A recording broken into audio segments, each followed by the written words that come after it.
Welcome to No Nonsense Psychiatry, the podcast that cuts through the noise and the confusion surrounding mental health. My name is Mark and I'm your host, and my goal is to give you the clear, practical information you need to understand your own well-being. No jargon, no fluff, just honest, helpful tools to help you on your journey. Let's dive in. No nonsense. Hey, and welcome back to No Nonsense Psychiatry. And you know what? Today we're asking the hard question, are you toxic? This is episode 94, and we're talking about understanding toxicity. For a long time, we've dismissed this word as just a buzzword, haven't we? But what happens when you are the one who is isolating, controlling, or keeping the relationship scorecard? The reality is that these behaviors aren't just annoying, they cause a genuine trauma. So we're starting with what it looks like inside your head, the constant need for justification, the victim narrative, and the exhausting cycle of emotional dumping. Then we'll look at the fallout, exploring real-life cases of gaslighting, isolation, and blame shifting, and the devastating endings they produce. If you're experiencing that inner emptiness, that chronic sense of burnout and bitterness, then listen up. The path forward begins with one shift, changing the internal dialogue from whose fault is it to what is my part in this. And we'll give you 3 actionable strategies to start that change today. So stay with us. Understanding toxicity. Real life examples, even those generalized for privacy, clearly show that toxic behaviors are not just annoying quirks. They cause significant, long-lasting damage to others and ultimately destroy relationships and lives. So here are some real-life examples of specific behaviors and the bad ways that they ended. Drawn from common patterns in relationships such as romantic, platonic relationships and professional relationships. So the first area we're going to look at is gaslighting and the reality distortion. So what sort of behavior is there? Okay, so a partner who is a chronic cheat, but whenever confronted, they launch an attack on the accuser's sanity. They deny things they said, twist memories, and constantly tell their partner, you're imagining things. You're just too sensitive. You need professional help.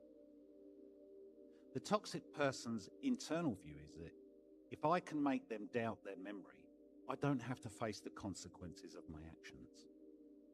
And how does this end up? The victim suffered from severe anxiety and depression. They become isolated because they didn't just trust their own judgment and were afraid to talk to their friends who might confirm their fears. They lost their sense of self and their ability to make decisions, and eventually leading to a traumatic, painful exit where the victim had to rely on intense therapy for years to rebuild their own grip on reality and trust. We look at isolation and financial control. And behavior is a partner who's driven by possessiveness and insecurity. Slowly undermines the other partner's connections and independence. They constantly criticize the spouse's friends, their family, and they create arguments before social events and insist on controlling all shared money. From their point of view, they're protecting their partner from bad influences. And I'm better with money, so this is for your own good. If you're enjoying the podcast so far and appreciate our straight talking approach to mental wellness, please take a moment to hit the subscribe or follow button on your app right now. It takes 2 seconds and it makes a massive difference. It improves the content. The more the show grows, the better the resource and the production we can bring to you each week. It helps others, and a large subscriber base pushes these practical insights out to people who need them the most. And remember, this isn't just a monologue. We want this show to be a collaborative hub. And if you're a clinician with boots on the ground experience or someone with a powerful story of resilience, I want you to be on the podcast. Let's have a real conversation and cut through the noise together. If that's you, check out our guest link in the show notes. For now, let's jump back in today's episode. However, when the relationship finally fractures due to the emotional abuse, the victim was left financially destitute and completely alone. Because the toxic partner successfully cut them off from their support network. The victim had nowhere to go and has struggled to access the bank account or even know how to apply for benefits, creating a prolonged and dangerous period of dependence and vulnerability. Then we have chronic blame shifting and victim playing. And what does that look like?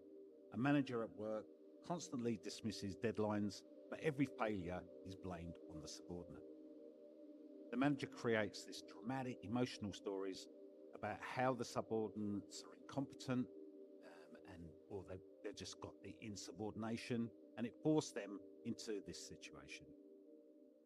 From the person creating this narrative is that I'm a highly successful and talented person, so any failure must be due to the external factors. I'm the victim of my poor team. How does this end? The constant scapegoating led to burnout and resignation of several highly skilled employees, and eventually the company investigated the high turnover rate. Okay, why are all these people leaving?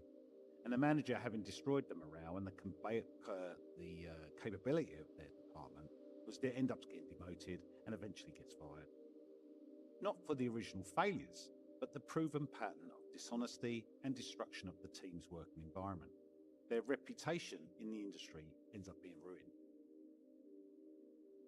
Then the relationship scorecard, or withholding affection. So what does that look like? And that's a person in a long-term friendship constantly keeps score of favors, money, and emotional support. If the friend needs help, the toxic person withholds support or affection, reminding them of the favor that was not reciprocated or the small offense they committed a year ago. To the toxic person, this is him, I'm just making sure that things are fair, right? They owe me because I did X for them last month. Over time, though, the friend realizes the relationships is entirely transactional and conditional, and the friend eventually cuts off all contact without any sort of dramatic argument, simply by realizing that the cost, their anxiety, guilt, and constant debt outweighed the benefit here. And the toxic person was generally confused and hurt by the sudden silence, failing to understand, and their scorecard keeping had built an insurmountable wall of resentment and destroyed the foundation of unconditional trust. These examples show that the bad ending is always a loss and isolation for the toxic person, and the emotional trauma and the lost years for the victim. The toxicity, while a temporary power boost, ultimately pushes everyone capable of providing authentic connection or support. It recognizes toxic patterns in yourself, and it's a crucial step towards some sort of positive change by recognizing these. So this is an insightful question that shows a willingness and a self-reflect. So if you were a toxic person, the experience of toxicity as it plays out internally and in your actions could look something like this for you. So inside the mind, okay, the internal monologue, the thought processes associated with toxicity often center on control, self-protection, and externalizing blame. You might find that it's constant justification. You might find yourself constantly building a mental defense for your actions. I had to do it because they deserved that. You rarely feel the need to sincerely apologize or take any responsibility, really. The victim's narrative is that even when they are clearly in the wrong, your internal story often casts you as the injured party, misunderstood or unfairly treated, and that makes it impossible to empathize with the person that you hurt. Zero-sum mentality, you might often feel like if someone else is succeeding or happy, it somehow diminishes you, and their win is your loss, leading to feelings of resentment or even envy. The black and white thinking, people are either good or bad, loyal or enemies. There is little room for that nuance, the grey areas, making it easy to cut people off or hold extreme grudges. Emotional highs and lows, so you may experience intense, sometimes volatile emotions, anger, anxiety, and shame. And that feeling overwhelming is really overwhelming and leading you to act out or just release the tension. How you interact the behavioral manifestations, the toxic patterns emerge in how you treat others, and it's often driven by the need to feel powerful or secure. Manipulative habits. You might see other people as a means to an end. This could manifest as love, excessive flattery or attention, or to secure loyalty, or gaslight, making others doubt their own reality to maintain control. To you, this feels like I'm just being smart, strategic, to get what I need, or they're just too sensitive, and I need to remind them of what really happened. There might be chronic criticism. You might frequently point out the flaws, mistakes, or shortcomings, especially in public. And to you, this feels like I'm just being helpful, honest, or I'm protecting myself from disappointment by preemptively lowering expectations. You may have trouble respecting others. Others no time, basically. You might have trouble respecting some people sort of say, no, I can't. Yeah, privacy or emotional space. You might need to push them until you get your way. And so to you, this feels like they don't really mean no. My needs are far more urgent, important right now. And then, of course, emotional dumping. You frequently offload your anxieties, your complaints, or negativity onto others without checking if they have the capacity to handle it, or without generally asking them about them. And to you, this feels like I'm just being authentic and sharing my problems with my friend, my partner. So the personal toll, the feelings of emptiness. One of the most painful aspects of toxicity is when it doesn't actually make you happy or fulfilled. It makes you feel like a treadmill of temporarily relief, followed up by deeper isolation. So after an outburst or manipulation, you might have fleeting moments of genuine regret, but you quickly bury them by blaming the other person to avoid the discomfort of your own conscience. So while you may have people around you and the lack of authentic, vulnerable and reciprocal connection leaves you feeling perpetually misunderstood and alone. And you subsequently fear that if you showed your true self, the vulnerability, the fallible, then people would leave. So maintaining the facade, controlling narratives and constantly be on guard against perceived threats is incredibly tiring. And you might feel this chronic sense of burnout or bitterness. And since you rarely take responsibility, you rarely learn from your mistakes. So you find the same problems and conflicts keep repeating in your relationships. And while the previous answer focused on internal experience, we should also cover the external perception. How your behaviors are interpreted and felt by other people around you. If you were a toxic person, here are what behaviors would look like to others, and categorized by the effect it has on them. The role you play, okay, the energy drain. People will often experience your presence as heavy, demanding, or exhausting. The emotional black hole. You would seem to be constantly focused on your own needs, your own problems, or drama.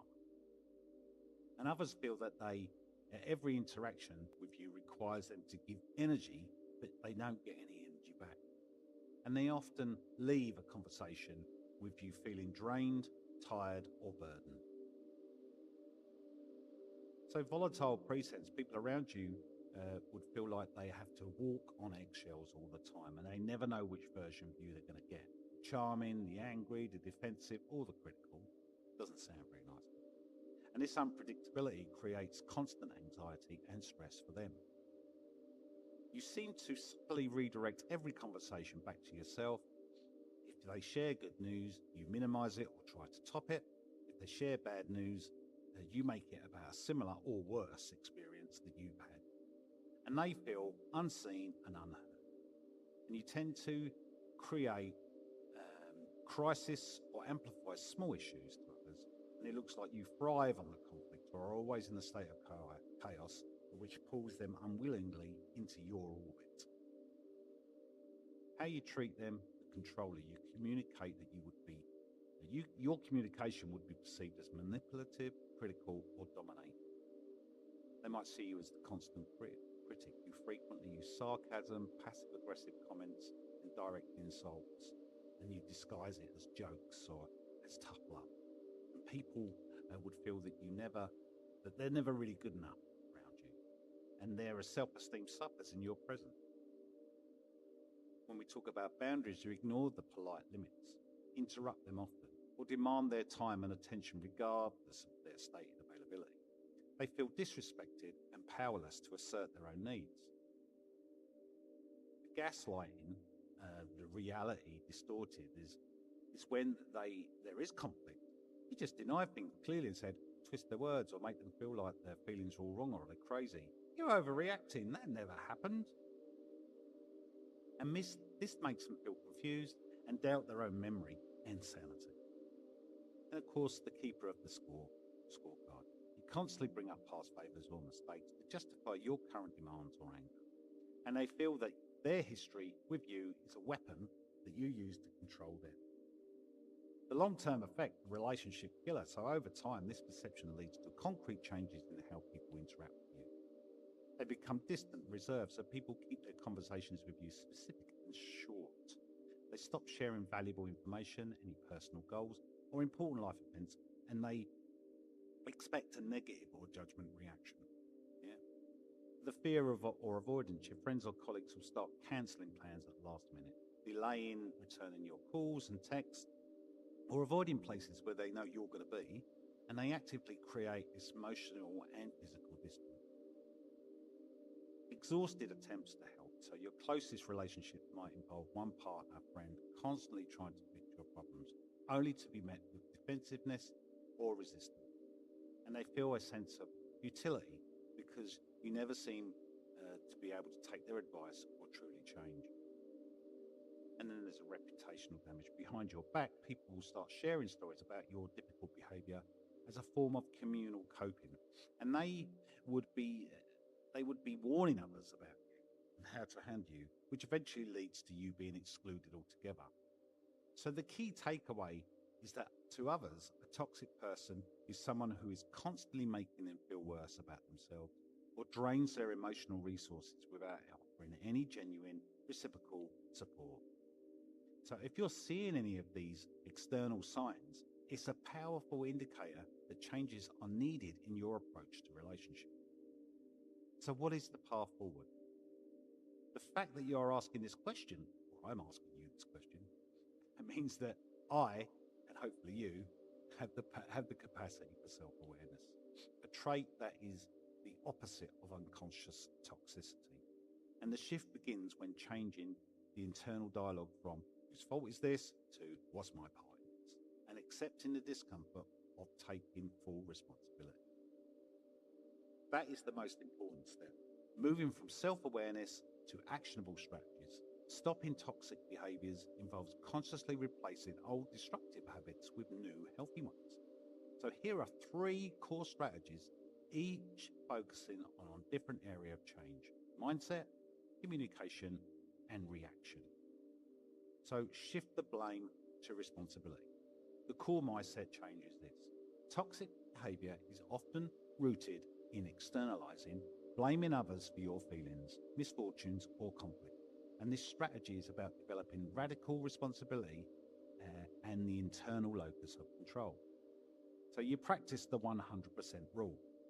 When a conflict or negative event occurs, consciously force yourself to identify your 100% contribution to the outcome.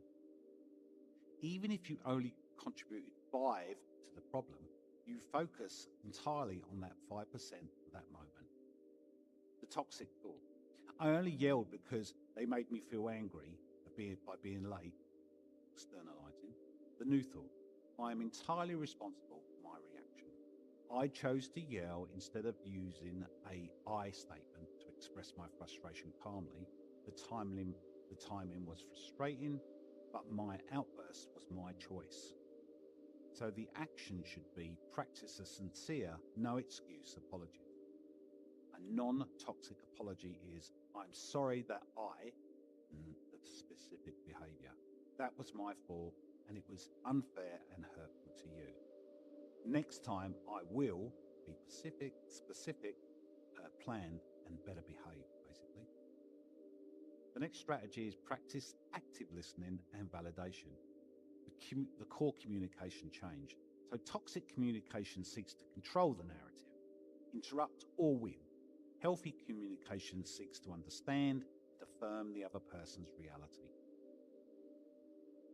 So the practice is the 3-step ALV method. And when someone is speaking, especially during a disagreement, A, you attend, okay? So maintain eye contact and focus on what they are saying, not what you say next. Don't rehearse your rebuttal, okay? L is listen. Wait until they've completely finished speaking. Do not interrupt.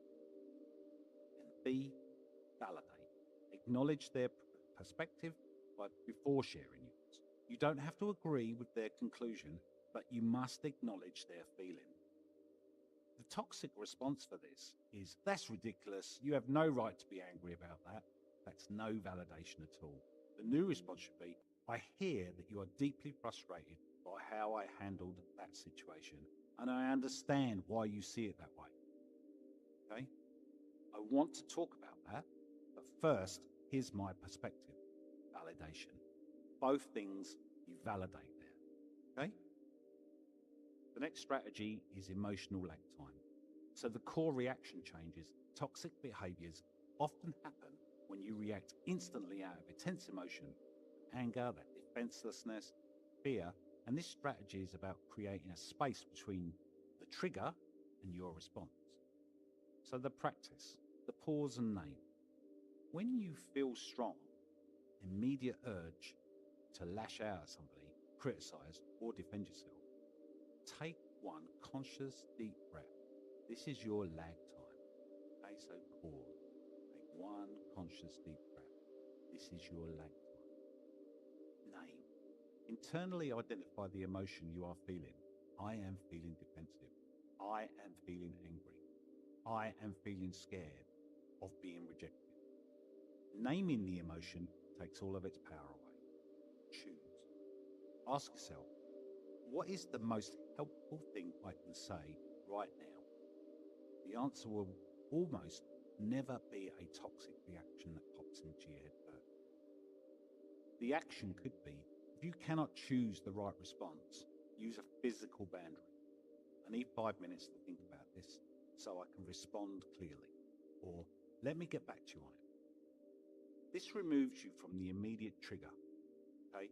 And it prevents a reactive, damaging outburst. So that was a deep dive into a difficult but necessary topic. You have been listening to No Nonsense Psychiatry, episode 94, Understanding Toxicity. We pulled back the curtain on the internal life of toxicity, the constant justification, the victim narrative, and the exhausting cycle of zero-sum thinking that isolates you from true connection. We've also been looked at the devastating consequences through real-life examples, gaslighting, isolation, and blame shifting. If you were nodding along to those examples, feeling a painful recognition, remember this. The bad ending is always loss and isolation. That temporary power boost that you got of toxicity ultimately pushes everyone away, and that is normally capable of providing you with authentic support. The good news is that by even listening to this, you have taken the critical first step of self-awareness. That shift begins by changing your inner dialogue from whose fault is it to what's my part. It will help you make that change and commit to practicing the 3 strategies that we discussed. So shift from blame to responsibility by practicing the 100% rule. Practice active listening and validation by attending, listening, and validating method, the ALV method. Create an emotional lag time by using the pause and name the technique before reacting. Okay? Stopping toxic behaviors involves consciously replacing those old destructive habits with new healthy ones. Be patient with yourself, but be consistent. Thank you for joining us. We'll be back next time for another dose of No Nonsense Psychiatry. Before we go, if you found the podcast helpful, please share it with someone who might benefit from it. You can also support the show by subscribing and leaving a review. It only takes a moment, but it makes a big difference in helping us reach more people. Thanks for listening, and I'll catch you in the next episode of No Nonsense Psychiatry. No nonsense.